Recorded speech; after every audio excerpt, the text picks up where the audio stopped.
नमस्कार, हिंदी साधन चैनल में आप सभी का एक बार फिर से हार्दिक स्वागत है। आज के इस वीडियो में क्या भूलूं क्या याद करूं, हरिवंश राय बच्चन द्वारा रचित आत्मकथा है यह। इसको आज हम सभी पढ़ेंगे। इसमें इन्होंने 4 खंडों में इस आत्मकथा को लिखा है, जिसमें क्या भूलूं क्या याद करूं, नीर का निर्माण, बसेरे से दूर, 10 द्वार से सोपान तक, इन चारों खंडों का सारांश एक ही वीडियो में हम पढ़ेंगे। तो आइए शुरू करते हैं। बच्चन की आत्मकथा के प्रथम भाग क्या भूलूं क्या याद करूं सन 1969 में प्रकाशित हुआ।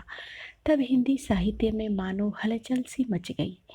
यह हलचल सन 1935 में प्रकाशित मधुशाला से किसी भी प्रकार कम नहीं थी।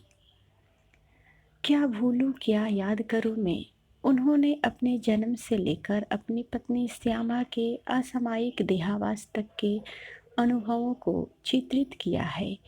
इस भाग के प्रारंभ में उन्होंने अपने वंश की उत्पत्ति, गुणों एवं दुर्गुणों का परिचय दिया है। बच्चन बताते हैं कि उनके जन्म से पूर्व माता सुरसती एवं पिता प्रताप नारायण द्वारा हरिवंश पुराण विशेष रूप से पढ़े जाने के कारण उनका नाम हरिवंश रखा गया। बच्चन ने यहाँ अपनी बाल्यावस्था, पारिवारिक जीवन, शैक्षणिक जीवन, किशोर अवस्था में करकल से निकटता, चंपा के प्रति आकर्षण और श्यामा के संग विवाह की अपनी अनुभूति को चित्रित करने का सुंदर प्रयास किया है। इसी के साथ लेखक ने अपनी पारिवारिक आर्थिक परेशानियों और श्यामा के बीमारी के दुखते कशकते अनुभवों को भी वाणी प्रदान की है। तो हमने देखा क्या भूलूं क्या याद करूं में हरिवंश राय बच्चन ने अपने आत्मकथा में क्या लिखा है। अब दूसरा खंड, जो दूसरा जो भाग है वह है नीर का निर्माण। इसमें श्यामा की मृत्यु से क्षुब्ध हुए लेखक का चित्रण है। श्यामा लेखक की पत्नी है। श्यामा की असामयिक मृत्यु बच्चन को अत्यधिक व्यथित करती है, परंतु अपनी आर्थिक स्थिति संतोषजनक न होने के कारण उन्हें विवश होकर इस मन स्थिति से बाहर निकलना पड़ा।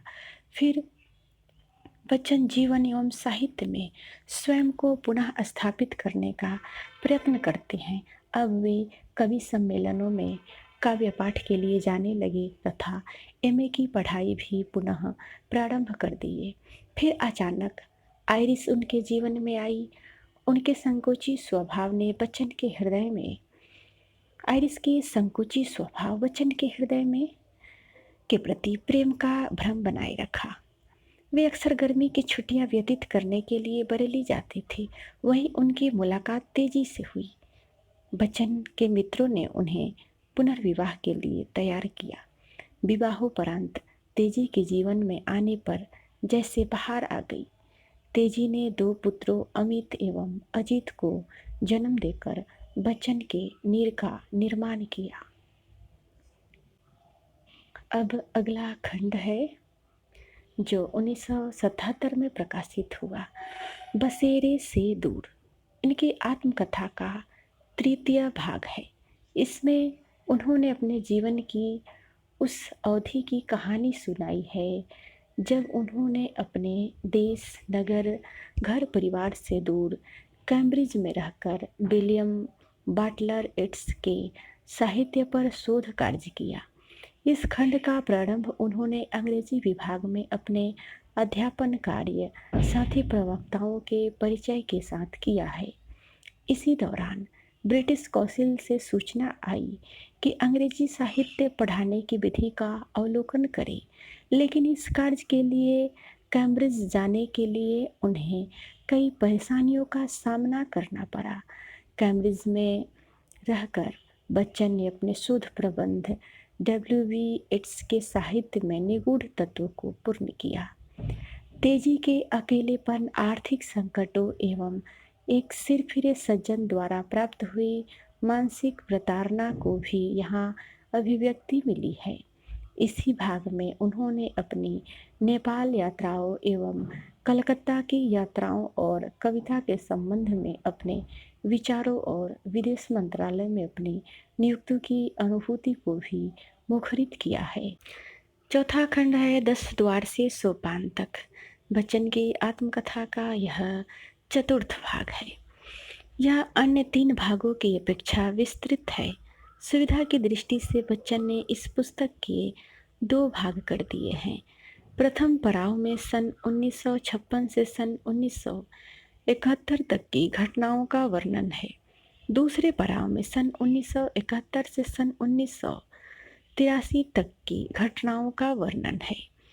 आत्मकथा के प्रारंभ में अपने पाठकों में ही लेखक ने 10 द्वार और सोपान का अर्थ स्पष्ट किया है, जो उनके इलाहाबाद और दिल्ली के घरों के नाम है। 10 द्वार जिसके 10 दरवाजे हो, सोपान का अर्थ है सीढ़ी। यहाँ उन्होंने 10 वर्ष तक विदेश मंत्रालय में हिंदी विशेषाधिकारी के पद पर 6 वर्षों तक राज्यसभा के मनोनीत सदस्य के रूप में रहने का जिक्र भी किया है। उन्होंने अपने नाट्य सृजन अनुवाद विदेश यात्राओं का उल्लेख भी किया है। बच्चन एवं तेजी का अपने दोनों पुत्रों एवं बहुओं के साथ रहने की स्मृतियों को संजोते उन्होंने अपनी नवनिर्मित आवास सोपान में प्रवेश करने तक की जीवन यात्रा को उल्लेखनीयबद्ध किया है। डॉक्टर हरिवंश राय बच्चन ने आत्मकथा साहित्य में उनके लेखनीय व्यक्तित्व और जीवन को प्रस्तुत किया है। इस प्रक्रिया में उन्होंने अपनी अनुभूति, परिवेश, स्थानीय संस्कृति का तन्मयता से चित्रण किया है। बच्चन हिंदी साहित्य में उन आत्मकथाकारों में से हैं जिनकी आत्मकथा का फलक अनंत व्यापक है।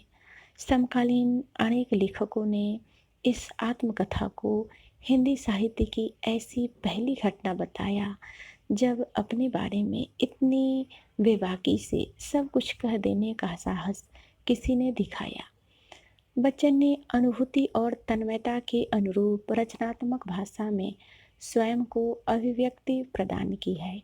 आत्मीयतापूर्ण शैली में आत्मकथा लिखी गई है, जिसे पढ़कर सहृदय व्यक्ति कथा रस से सराबोर हो जाता है। कवि एवं सृजन का एक पूर्ण चित्र इसमें साकार हो गया है। निसंदेह यह आत्मकथा हिंदी साहित्य की यात्रा का मील का पत्थर है। तो आज के इस वीडियो में इतना ही। अगले वीडियो में मिलते हैं। तब तक वीडियो देखने के लिए सभी को बहुत बहुत धन्यवाद।